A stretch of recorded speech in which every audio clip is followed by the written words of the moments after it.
back. Today I'm going to look at two 70s conspiracy thrillers, which is China Syndrome and Coma, both of which who star Michael Douglas.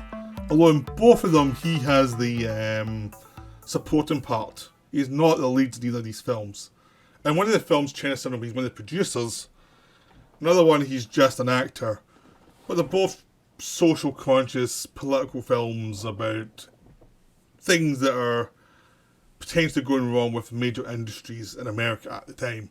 Both of them have excellent stuff in them, and both of them have some really tacky thriller elements to them.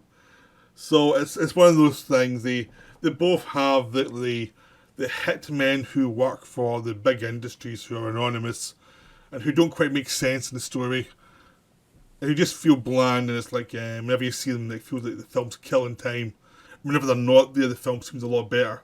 Both of them have that massive problem that 70s films, conspiracy films, sometimes had. The better ones found ways around that to make these kind of characters scary. And both of these occasions, they're like TV villains who are just there for, like, to kill a bit of the running time until you get back to the serious stuff, to say, like, look, there's some thriller stuff in this, to the studio. Look, we've got some thriller stuff here.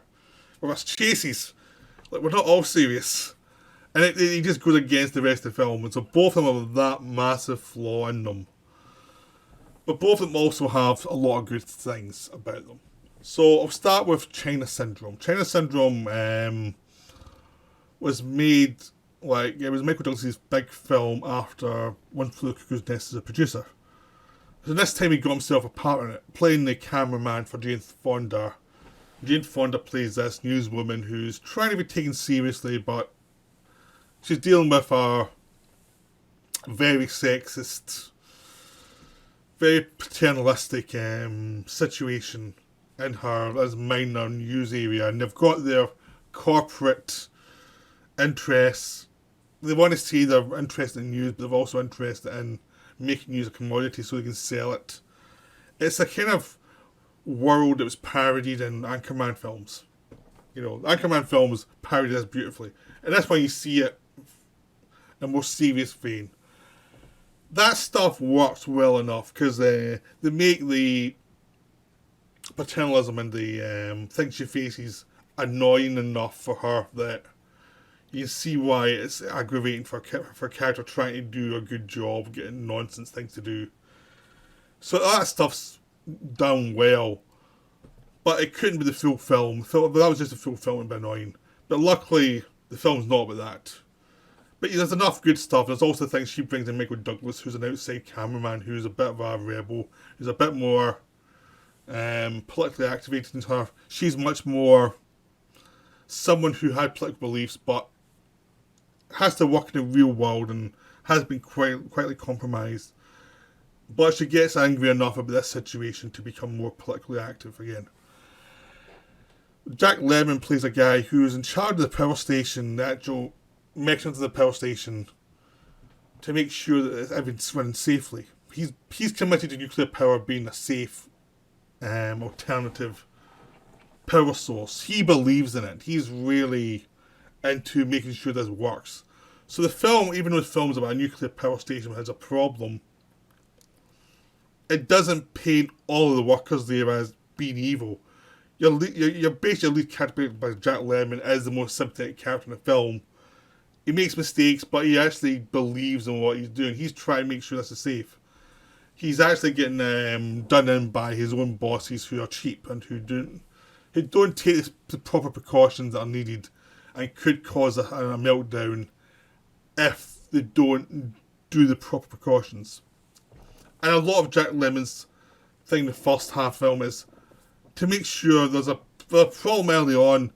He's trying to make sure they figure it out, what's the problem, sort that problem, and move on, basically. It's like, okay, what was the problem? There was a minor accident, we need to figure out what it was that caused it, and we'll solve that, and that's us. You know, Wilford Brimley plays one of his pals there as well, who they have tension between them because Brimley thinks he was left out to dry in an investigation into the first incident. This first incident's caught on camera when Jane Fonda and Michael Douglas are actually touring the nuclear facility, and they see the full thing, and Michael Douglas actually quietly films it as it goes on. And they're going to other experts who are anti-nuclear people, try to figure out what actually happened, and that's where you explain what actually happened, what the problem was. Well, the Jack Lemmon part of the story, it's about him trying to work out what happened, not from understanding the things they're trying to explain to these experts in the other part of the film, but understanding what actually went wrong. So they use the naivety of Michael Douglas characters and Jane Fonda characters to have this stuff explained to them to get up to speed, and then you can have the Jack Lemmon stuff initially seeming confusing, but by the time you get to the point, you understand what the thing is that causes him some anguish and makes him say he has to speak out. So it's a really well constructed thriller about the dangers of nuclear energy if it's done with profit-minded people who do not have enough attention to detail for safety. It's a very good idea, very well made. Apparently the thing that was a problem there was solved later on. It was something that was an issue with Female Island issue. It was something they figured out what the problem was, and it's something that's been solved. Apparently, according to all the information with the film. It's something that won't happen anymore. But there are other issues that cause Chernobyl as well, you know. So nuclear power is one of those things to be concerned about a bit, but I think it's a case of you don't have to be really, really concerned. I guess one of those things is like some concerns are good, overdoing it is not so good. But the film was about the thriller aspect of the film. In the second half is about getting that information out to the public about what almost happened, so it doesn't happen again, so we can investigate it properly.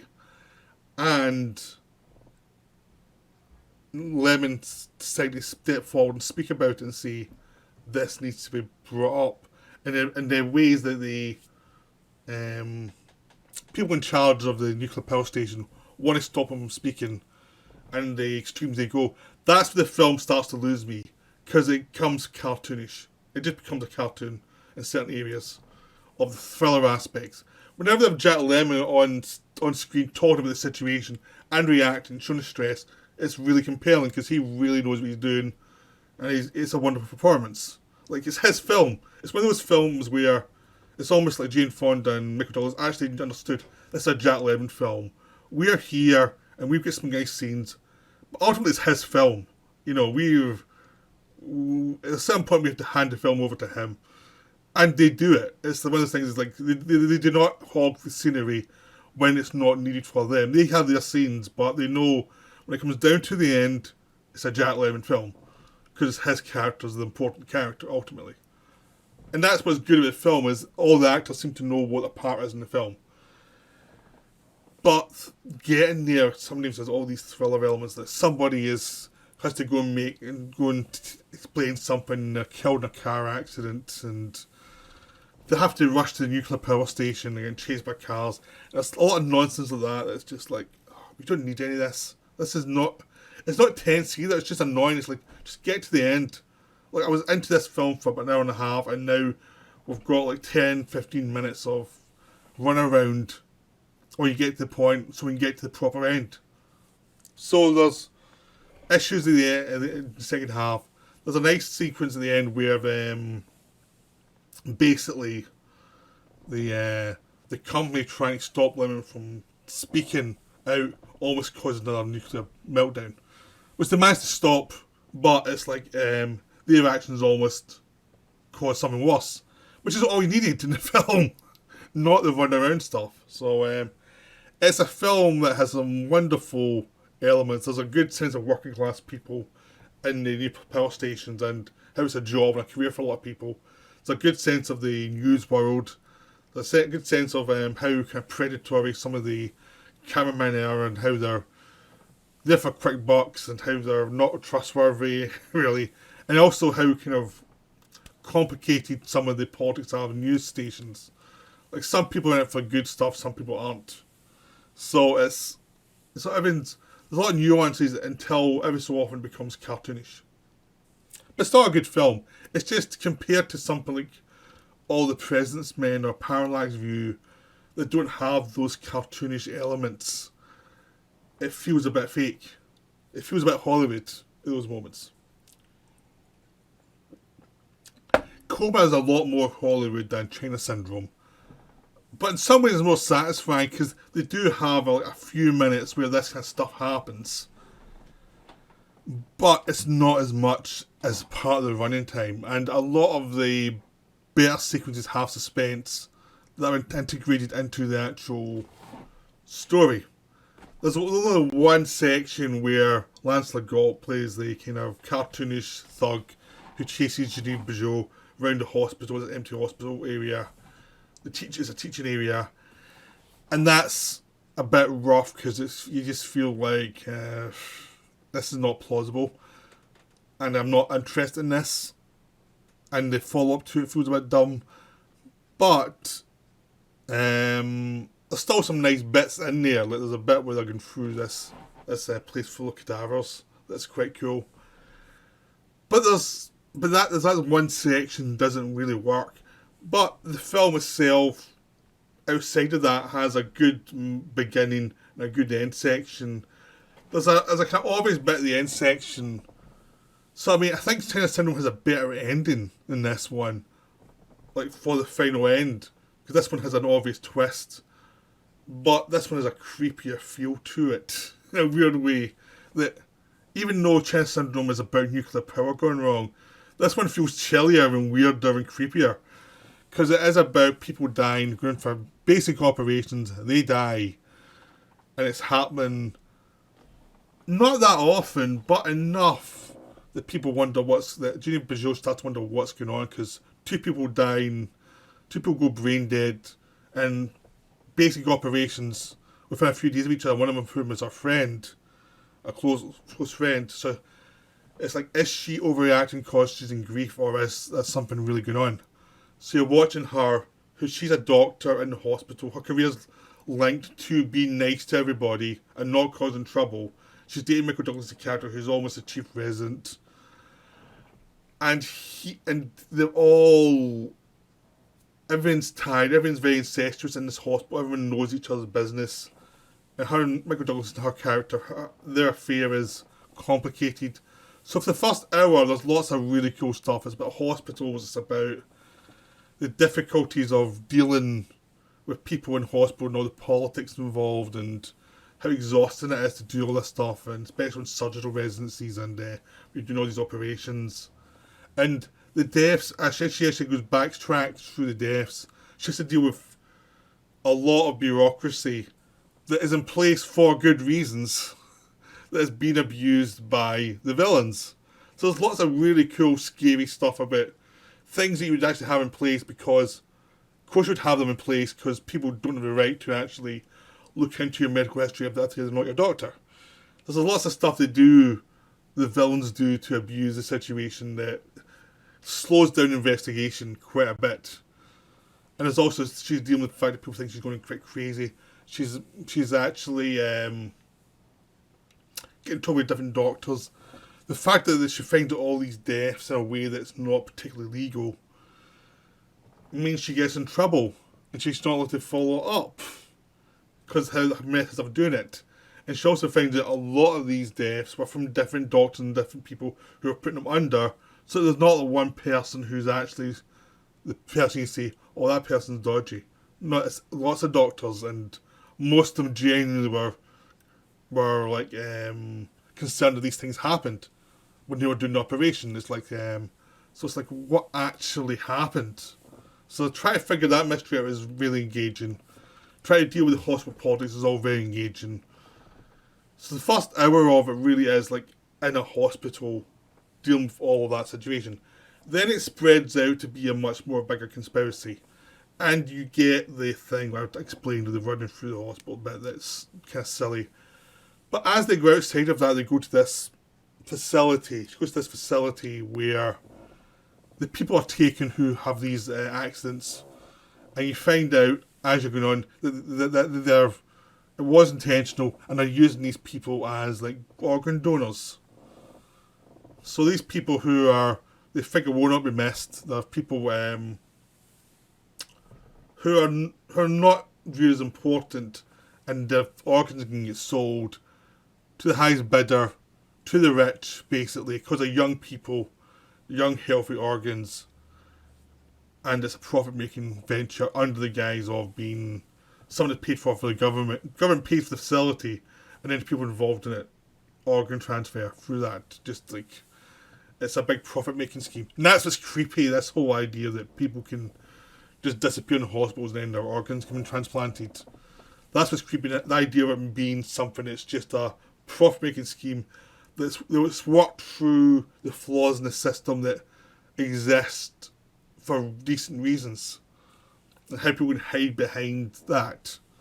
So that's what's wonderful. There's a chase in that hospital that's a lot better than the chase through the other hospital. Because this hospital is meant to be very few people there, and there's lots of creepy sci-fi elements to it there, and it's all very well done.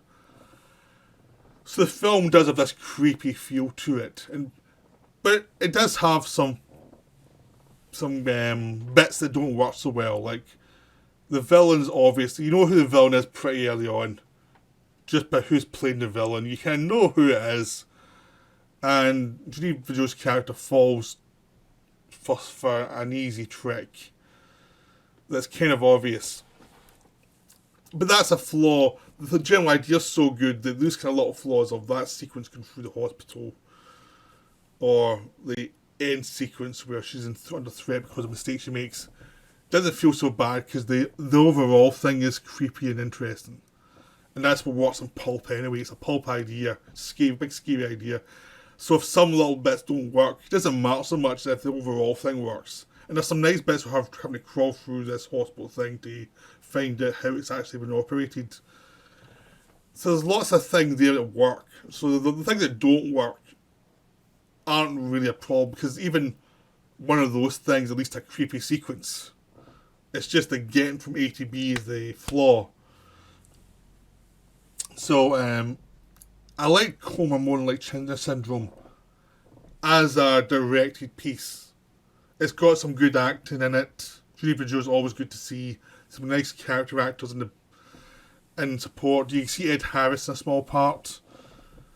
China Syndrome is a bit more important subject in some way, and it has the best performance of Jack Lemmon, but as a film I think is more flawed. I think the egregious stuff in that film smacks so hard against the realities going for the rest of it that it becomes really annoying. Well, Coma was always a bit pulpy, so those pulpy elements are more understandable and more forgivable. So it's just the way the film is set up that allows one to get away with things the other one, you feel like the other one's tried by serious films, like China Syndrome tried by serious film as well as a thriller. And the serious film bits work and the thriller bits are clunky. Well, the other one is much more overhaul. But they're both worth watching. Just they're both flawed. No, they're both flawed. But you'll have a good time with both of them probably. So I hope you enjoyed this video. I hope you go see both of these films. They are well worth seeing. So I'll see you later. Bye.